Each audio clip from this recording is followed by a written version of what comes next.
नमस्कार।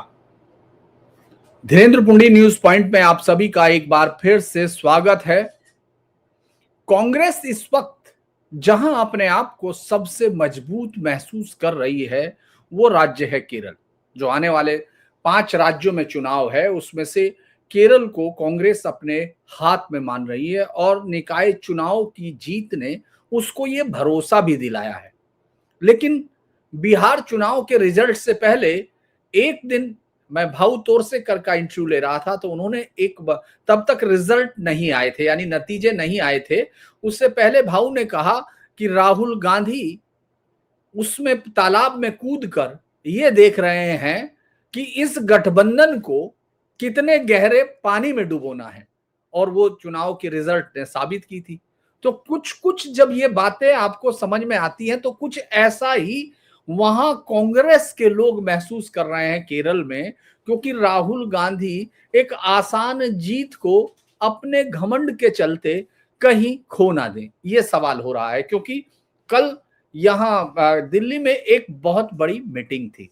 दिल्ली में उस मीटिंग का जो 23 जनवरी को मीटिंग हुई, मल्लिकार्जुन खड़गे की अध्यक्षता में केरल विधानसभा चुनाव की रणनीति तय करने के लिए ये मीटिंग हुई। इसमें दीपा दास मुंशी जो केरल की प्रभारी है ऑल इंडिया कांग्रेस कमेटी की, केसी वेणुगोपाल, वीडी सतीशन जो चेहरा है, चैनन थाला जो हाईकमान के शुरू से लेके आज तक वफादार है, वो सभी मौजूद थे।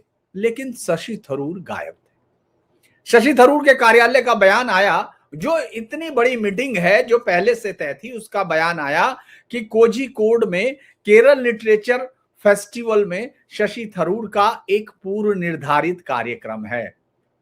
और कांग्रेस में सब ये बात जानते हैं कि ये एक बहाना भर था, क्योंकि इससे पहले शशि थरूर के कार्यालय से वेणुगोपाल और दीपा दास मुंशी को एक व्यक्तिगत संदेश भेज दिया गया था कि कोच्चि में उनके साथ यानी शशि थरूर के साथ मिसट्रीटमेंट हुआ है। उन्होंने कहा 17 साल से वो लगातार पार्टी की लाइन पर चले आ रहे हैं, फिर भी उनका अपमान हो रहा है। ये वायनाड के लक्ष्य यानी 2026 के नेतृत्व शिविर जो दिसंबर 2025 में के समझौते के बाद हुआ, जहां थरूर ने वचन दिया था कि वे विधानसभा चुनाव नहीं लड़ेंगे और पूरे केरल में पार्टी का प्रचार पूरी ताकत के साथ करेंगे। इसके बावजूद ऐसा क्या हुआ, अब हम आपको लेके चलते हैं 19 जनवरी 2026 को कोच्चि में क्या हुआ था। कोच्चि में आयोजित महापंचायत केरल कांग्रेस के लिए एक टर्निंग पॉइंट भी बन सकती है, जब हम चुनाव के बाद रिजल्ट पर डिस्कशन करेंगे। मैं इसको आपको इस पूरे वीडियो में आपको लास्ट तक ये भी दिखाऊंगा कि कांग्रेस के कौन कौन से ग्रुप हैं, क्या है, और पूरा एक ओवरऑल व्यूज दूंगा। लेकिन हम लोग यहां से शुरू कर रहे हैं। यह कार्यक्रम 2025 में जो निकाय चुनाव में विजयी उम्मीदवारों को सम्मानित करने के लिए था। मंच पर जो सब प्रमुख नेता मौजूद थे, लोकप्रिय विपक्षी नेता वीडी सतीशन, ये सबसे लोकप्रिय चेहरा है इस समय कांग्रेस के, और ये माना जा रहा है कि यही इस बार कांग्रेस के मुख्यमंत्री के चेहरे भी हैं। और इसका एक वाइब वालों ने, मैंने आपको एक पूरा डिटेल बताया था कि किस तरह से जो सबसे पहला ओपिनियन पोल आया उसमें भी वीडी सतीशन को सबसे ज्यादा नंबर मिले। उसके बाद चेरियन थे, फिलिप के सुधाकरण थे, और उनके ही बगल में मंच पर सबसे आगे खड़े थे शशि थरूर, यानी केरल के 3 केंद्रीय कार्य समिति के सदस्यों में से एक, 4 बार से तिरुवनंतपुरम के सांसद और पार्टी के सबसे प्रसिद्ध चेहरे केरल के बाहर, वो मंच पर खड़े थे। राहुल गांधी ने मंच से संबोधित किया। उन्होंने सतीशन का नाम लिया, कहा वीडी सतीशन ने शानदार नेतृत्व किया। चेरियन फिलिप का उल्लेख किया, चेरियन जी का योगदान सराहनीय है। सुधाकरण को धन्यवाद, लेकिन थरूर पूर्णतया अनदेखा, न नाम न धन्यवाद। थरूर चुपचाप खड़े रहे और प्रोटोकॉल के अनुसार उन्हें बताया गया था कि राहुल के भाषण के बाद वो बोलेंगे, लेकिन उसके बाद 6 जूनियर नेताओं को बोलने का मौका मिला। ये स्पष्ट है, उन्होंने उसको अपना अपमान माना और इसी के चलते ये कहा जा रहा है कि यहां वो नहीं आए। अगर हम थरूर की इस नए विवाद को देखते हैं तो ये 2025 के प्रमुख विवादों में से एक रहा राजनीतिक तौर पर देखें, चूंकि पहलगाम हमले के साथ ये जबरदस्त तरीके से बढ़ गया था। पहलगाम हमले पर भारत पाकिस्तान कूटनीति पर थरूर का बाई पार्टीजन फॉरेन पॉलिसी वाला बयान। उन्होंने कहा कांग्रेस की आधिकारिक लाइन से ये अलग थी और सतीशन ग्रुप ने हमला करने में 1 मिनट नहीं लगाया था। उन्होंने कहा कि ये लॉबिस्ट है। मोदी सरकार की उन्होंने प्रशंसा की थी पहलगाम मसले पे, सुरक्षा नीतियों पे तारीफ की थी। राज्य नेतृत्व इस पे भड़का और उसने उनके खिलाफ बाकायदा पार्टी हाईकमान को शिकायत की। चूंकि सीएम पद की महत्वाकांक्षा है शशि थरूर की, ये सबको मालूम है कि अब वो मुख्यमंत्री बनना चाहते हैं, लेकिन मुस्लिम लीग की जो 19 विधानसभा सीटें हैं उसने स्पष्ट कर दिया था कि अब शशि थरूर सीएम कैंडिडेट नहीं होंगे। चूंकि वहां कांग्रेस पूरी तरह से और खासतौर से राहुल गांधी और उनकी बहन प्रियंका गांधी की जो सीट है वायनाड, वो इंडियन यूनियन मुस्लिम लीग के उस पर टिकी हुई है, उनकी दया पर ही टिकी हुई है, क्योंकि वहां 70% से ज्यादा मुस्लिम वोट हैं और वो तमाम वोट IUML के वोट हैं जो सिर्फ गठबंधन होने के नाते राहुल गांधी या प्रियंका गांधी को ट्रांसफर होते हैं। अब उस दौरान आपको याद होगा कि चूंकि हम लोग इसको ट्रैक कर रहे थे कि आखिर उसका मीटिंग का अर्थ क्या हुआ था जब उन्होंने स्नब किया उसको, तो राज्य में क्या रहा। चूंकि केरल की बात करनी है, मैं केरल के चुनाव को पहले कवर भी कर चुका हूं और अब भी अगर बात करता हूं तो मैं वहां की ग्राउंड सिचुएशंस देखता हूं जरूर, यहां नहीं, क्योंकि डेक्कन क्रॉनिकल ने लिखा था upset with Rahul, Kochi snub, Tharoor to skip की कांग्रेस मीट। इसके बाद अगर अलग अलग देखेंगे तो ये अलग अलग अखबारों ने सबसे कहा कि हाईकमान से सीधा खुला टकराव हो गया, चुनाव से पहले थरूर को दूर रखने का फैसला, आग लगी है तभी तो धुआं उठ रहा है, दीपा दास मुंशी के साथ दिया गया। तो लेकिन अब हम ये देखते हैं कि आखिर शशि थरूर की ताकत क्या है, क्या वाकई शशि थरूर कोई फर्क पड़ता है, इस पर भी हम बात करेंगे, लेकिन पहले उनकी ताकत देखते हैं। दरअसल शशि थरूर में 35% व्यक्तिगत वोट बैंक माना जाता है, जो तिरुवनंतपुरम में जो एक उनकी क्लास, उनकी जातियां और उस मिडिल क्लास की सबसे बड़ी ताकत है जो शशि थरूर को पसंद करता है। शहरी बुद्धिजीवी वर्ग का उनको बड़ा तकड़ा समर्थन है, क्योंकि राष्ट्रीय अंतरराष्ट्रीय पटल पर वो केरल की एक पहचान के तौर पर स्थापित है।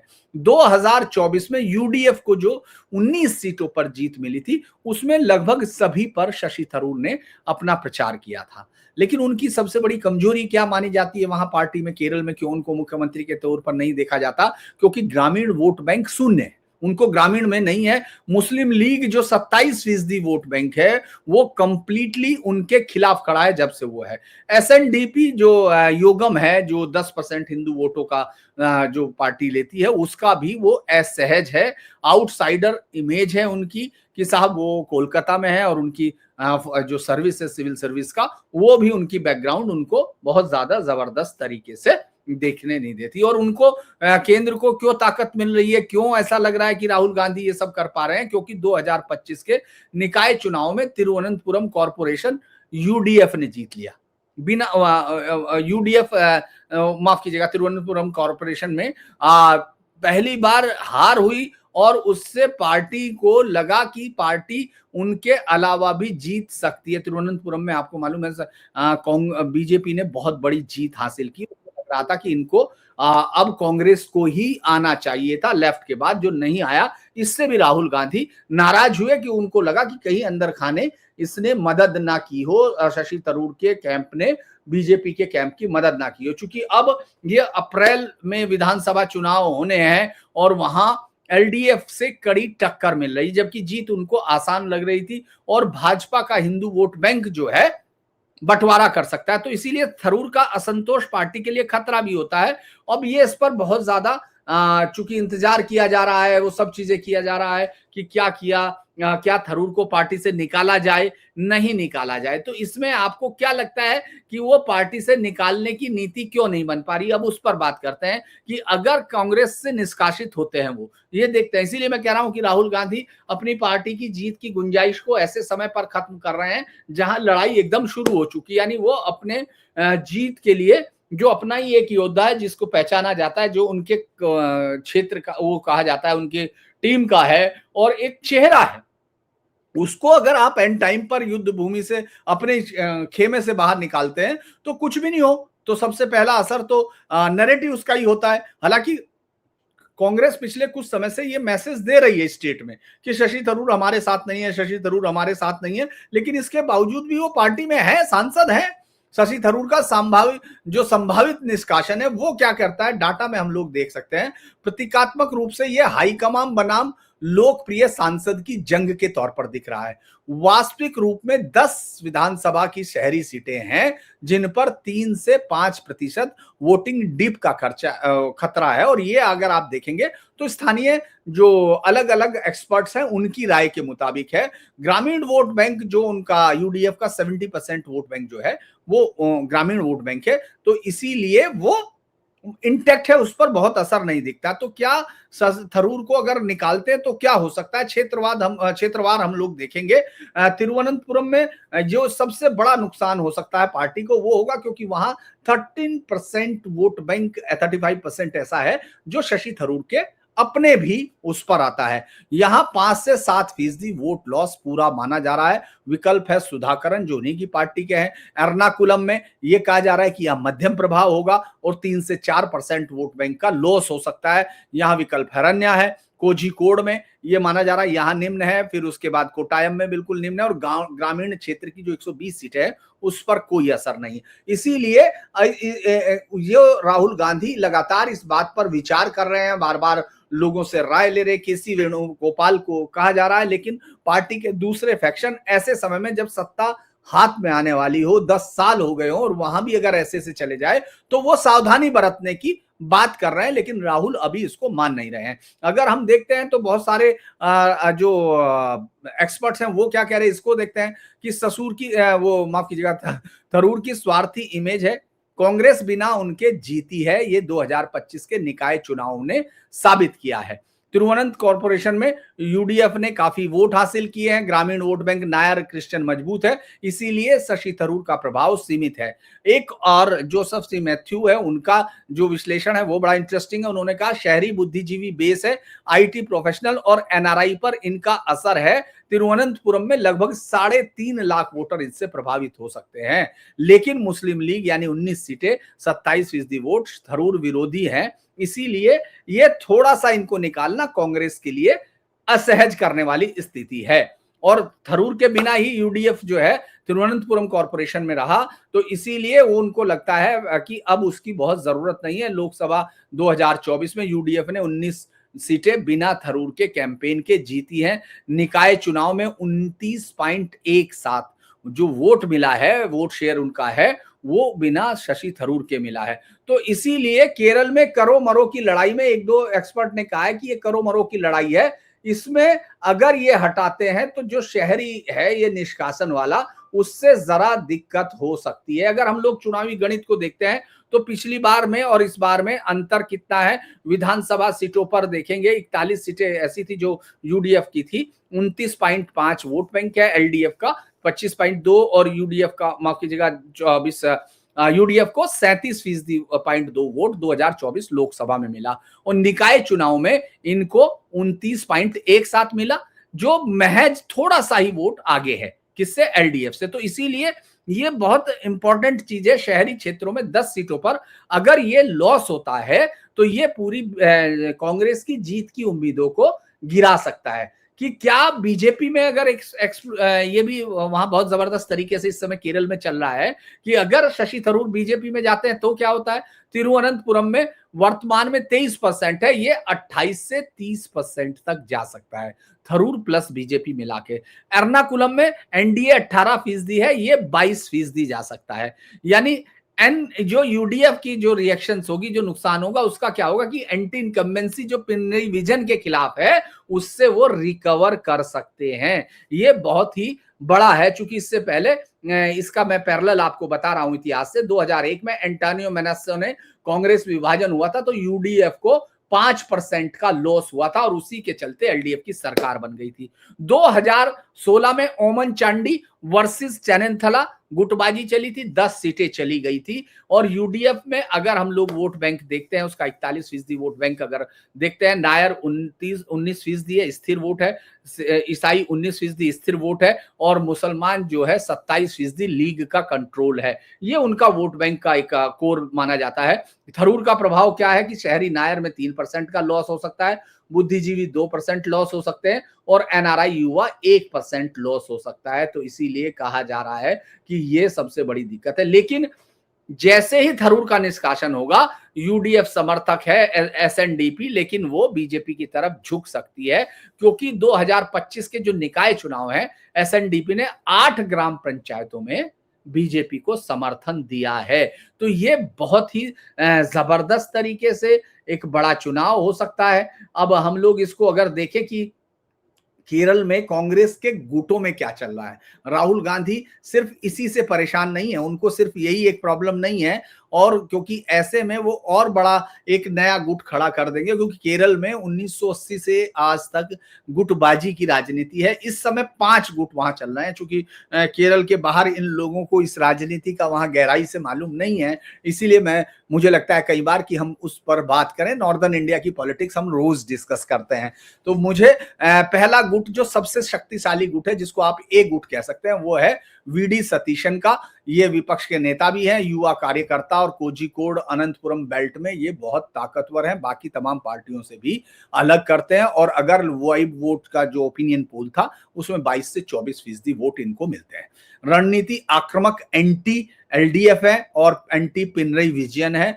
थरूर के खिलाफ बहुत जबरदस्त तरीके से रहते हैं, उसको आउटसाइडर, लॉबिस्ट ये सब बताते हैं। और नीलांबर चेवरला बाईपोल में जीत हासिल करने के बाद तो ये पार्टी की नजर में बहुत जबरदस्त चढ़े हैं। त्रिशूर जिला पंचायत 55% सीट जीती। कोझिकोड नगर निगम, सतीशन जो है सीएम का चेहरा है। दूसरा गुट वहां कौन सा है जो हाईकमान का सबसे ज्यादा लॉयलिस्ट है, वो है रमेश चेन्निथला। याद होगा आपको, ये पहले वो भी रहे हैं प्रदेश अध्यक्ष भी, और उससे पहले यूथ कांग्रेस के भी रहे हैं, जब हम लोग बहुत पुराने टाइम में देखते थे। तिरुवनंतपुरम कोट्टायम की जो क्रिश्चियन बेल्ट है, वो इसकी सबसे मजबूत बेल्ट है। लॉयल्टी जो है राहुल गांधी और गांधी परिवार के साथ असंदिग्ध है। हाई कमान की बैलेंसिंग से ये पूरा कंप्लीट अपनी राजनीतिक चलाते हैं। लेकिन सतीशन से लोकप्रियता में पीछे हैं, ये 14% पर आई, यानी पहले नंबर पर सबसे ज्यादा वीडी सतीशन को मिला, दूसरे नंबर पर पार्टी में। तीसरा ग्रुप आपको मालूम है, जो केंद्रीय नियंत्रण है वही सब करता है, क्योंकि वो केसी वेणुगोपाल हैं, एआईसीसी के महासचिव हैं, बहुत सारी चीजों को वो कंट्रोल करते हैं। इनका बेस अलापुझा में है, केंद्रीय नेतृत्व है। टिकट वितरण का नियंत्रण इनके हाथ में, और इनका इसी के लिए सतीशन और चेन्निथला गुट से बीच में लड़ाई है। त्रिशूर विद्रोह में हाईकमान असफल रहा था, ये इसलिए कंट्रोल है, इसीलिए इनका थोड़ा सा भाव गिरा हुआ। थरूर कैंप चौथे नंबर पर आता है। इसमें एमके राघवन जो सांसद हैं, शशि थरूर, इनका बेस तिरुवनंतपुरम है। आईटी प्रोफेशनल्स हैं, इनके ऊपर आरोप लगते रहते हैं कि ये लॉबिस्ट हैं, आउटसाइडर हैं। लेकिन जो 35% जो तिरुवनंतपुरम का वोट बैंक है, वो उनको इनकी मजबूती माना जाता है। इसके अलावा अलग जगह पर अलग अलग, जैसे राजमोहन उन्नीथन है, उन पर कासरगोड में, लेकिन उनको अब बीजेपी के साथ सांठगांठ का आरोप लगाया गया। ऐसे ही के रामचंद्रन एक इडुक्की के नेता है, उन पर स्थानीय दबाव बनाए रहते हैं। मिलिंद सोमन्ना है पलाक्काड़ के, वो भी बीजेपी की तरफ है। अगर आप हाल फिलहाल की कांग्रेस की लड़ाइयां इसके बाद देखें, बड़ी इंटरेस्टिंग लड़ाइयां हुई हैं।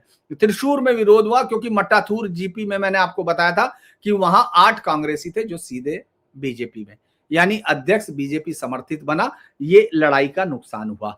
कोट्टायम में फूट हुई, अलाथूर में वहां 5 सदस्यों ने बगावत हुई और यूडीएफ ने बहुमत गंवा दिया, यानी कांग्रेस ने बहुमत गया। कासरकोड में उन्नीथन और सतीशन की लड़ाई हुई, कहा गया कि बीजेपी का प्रभाव हो रहा, उस पर जांच चल रही है। पलाक्काड़ में मिलिंद सोमन्ना है, वो क्या कर रहे हैं, बीजेपी की टिकट मांग रहे, उनको पार्टी से निकाल दिया गया। तो जो इस समय टिकट वितरण की लड़ाई हुई थी, वेणुगोपाल ने 60% टिकट अपने समर्थकों को दिए। सतीशन के हाथ, अभी जो सतीशन मांग रहे हैं वो 70% अपने गुट के साथ मांग रहे। चेन्निथला 25% वोट मांग रहे, और थरूर कह रहे हैं कि भाई मुझे नामंजीपुरम जैसी कुछ प्रमुख सीटें दे दो। जबकि ये स्थिति मुस्लिम लीग जो है अपने वोट बैंक के लिए 15 सीटें अन्य मांग रही है। और उसी तरह से यूडीएफ एसएनडीपी को देखते हैं, जो हिंदू वोट बैंक है जिसका 10% से ज्यादा, वो अभी तो यूडीएफ के साथ में थी, लेकिन 2025 में 8 ग्राम पंचायतों में उसने बीजेपी का समर्थन किया। और ये लग रहा है कि 2026 में कहीं उसका वोट बैंक बीजेपी की तरफ ना चला जाए। ये बड़ा इंटरेस्टिंग सा है। इसके बाद मैंने आपको कई सारे उदाहरण भी दिए, लेकिन अगर हम लोग 2025 की जीत को देखें, जो यूडीएफ की एक जीत है, जिसकी वजह से यह कहा जा रहा है कि कांग्रेस वहां इस बार सत्ता में आ रही है, उसका कारण यह था क्योंकि केरल के स्थानीय निकाय चुनाव, वहां कांग्रेस ने 29.17 के साथ यानी 1.60 करोड़ वोट से नंबर 1 की पोजीशन हासिल की थी। एलडीएफ के पास 1.49 करोड़ हुआ था, लेकिन गुटबाजी के विद्रोह से यूडीएफ का जो बहुमत था उसको खोखला किया। उसका आपस की लड़ाई ने हुआ। कांग्रेस का इतना जबरदस्त सिर्फ +1.8% अगर वोट परिवर्तन देखते हैं 2020 से अब तक का इतना बैठता है। लेकिन बीजेपी को अगर आप देखेंगे, सीपीआई सीपीएम दोनों नीचे जा रही हैं, बीजेपी को +3.2% की बढ़त मिली है। और उनके वोट वैसे अभी इनके आधे हैं अगर आप वोट के तौर पर देखें कांग्रेस के, क्योंकि उनके पास अभी 81 लाख वोटर उनको इसमें मिले हैं। तो मैं ये कहेंगे कि अगर पूरा टर्नआउट हुआ था 72% का टर्नआउट था। अगर नगर निगम या वो सब बहुत बड़ा हो जाएगा, उन सबको नहीं हम लोग बताएंगे, लेकिन कुछ तो मट्टाथूर मैंने आपको बताया ही था तमाम चीजें। अलाथूर ब्लॉक कोट्टायम का था। 5 यूडीएफ सांसद बीजेपी की तरफ चले गए, यूडीएफ ने 3 महत्वपूर्ण वो गवा दिए। राजमोहन उन्नीथन गुट ने कासरगोड में 4 पंचायतों में बीजेपी को समर्थन दिया। तो अगर आप सामुदायिक वोट पैटर्न देख रहे हैं, हिंदुओं की 55% जनसंख्या में नायर 15% हैं, जो यूडीएफ को 65% वोट करते हैं, और बीजेपी को 25% है। इसी तरह एजवा जो एसएनडीपी का 10% वोट शेयर में, वो बीजेपी को 35% कर रहे हैं, और 12% तो पहले से ही 12% से ज्यादा है जो 2020 का था। तो ये एक बड़ा इंटरेस्टिंग है। जो ओबीसी हैं वो विभाजित हैं, अलग अलग पार्टियों में है। ईसाई जो है 18% है, वो सीरियन ईसाई हैं 8%। यूडीएफ को यानी कांग्रेस को 85% मिलते हैं। लैटिन है वो 5% है, यूडीएफ को 70% मिलते हैं। अन्य जो है यूडीएफ को 75% मिलते हैं, यानी ईसाइयों का कंप्लीट वोट जो है उनको मिलता है। उनको यूडीएफ मुस्लिम वोट बैंक 27% है, मुस्लिम लीग यानी यूडीएफ को 95% मिलता है।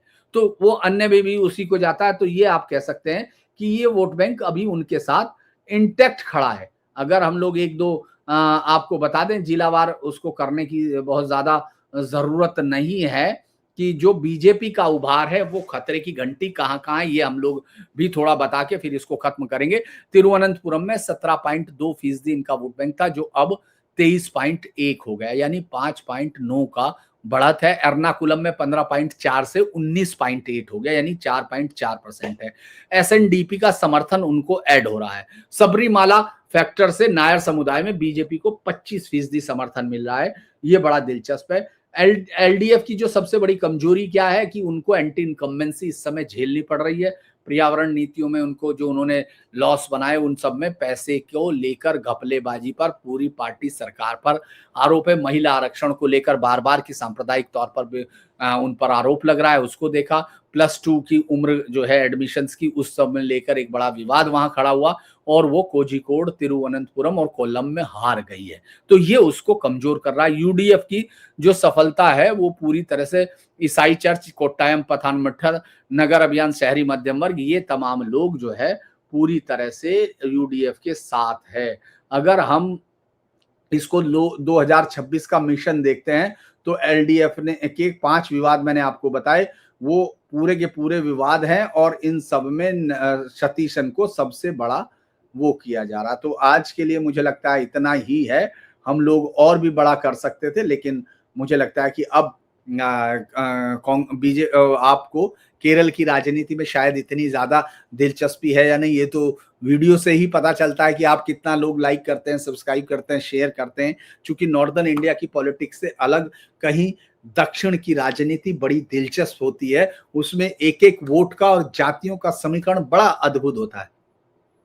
अगर आपको ये वीडियो पसंद आए तो इसको लाइक कीजिए, सब्सक्राइब कीजिए, शेयर कीजिए, और हमारे चैनल को सपोर्ट भी कीजिए। आपका दिन शुभ हो। नमस्कार।